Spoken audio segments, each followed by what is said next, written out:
Salam dəyərli izləyicilər, 27 aprel 2025-ci il dövlət sərhədində atışma olub və bu barədə məlumatı Dövlət Sərhəd Xidməti yayıb. Qeyd olunub ki, aprelin 26-sında Dövlət Sərhəd Xidmətinin Sərhəd Qoşunları Komandanlığının Lənkəran sərhəd dəstəsinin xidmət ərazisində İrandan Azərbaycan istiqamətinə dövlət sərhədini pozmağa cəhd göstərən 7 nəfər naməlum şəxsin hərəkəti sərhəd naryadı tərəfindən müşahidə edilib, sərhəd zastavası silahı komandası üzrə qaldırılıb, xidməti ərazi tam qapadılıb, sərhəd naryadı tərəfindən dayan əmri verilərək sərhəd pozucuları təqib edilib. Havaya xəbərdarlıq atəş açılıb, lakin sərhəd pozucuları əmrə tabi olmayıb, silahlı müqavimət göstərərək sərhədçilərin həyatına qəsd etmək məqsədi ilə atəş açıblar. Sərhəd naryadı tərəfindən dövlət sərhədi haqqında Azərbaycan Respublikası qanununun tələblərinə uyğun silah tətbiq edilərək sərhəd pozucularından biri hadisə yerində zərərsizləşdirilib, silahlı müqavimət göstərən digər 3 nəfər isə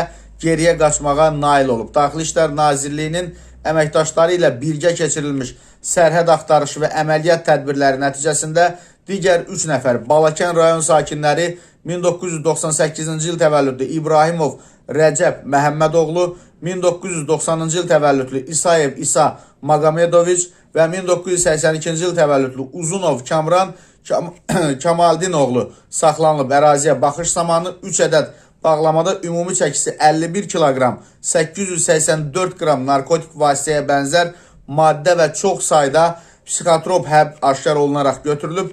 Baş vermiş hadisə ilə əlaqədar İran İslam Respublikasının sərhəd nümayəndələri ilə görüş keçirilib. Fakt üzrə Azərbaycan Respublikasının Dövlət Sərhəd Xidməti və Hərbi Prokurorluğu tərəfindən zəruri əməliyyat istintaq tədbirləri davam etdirilir.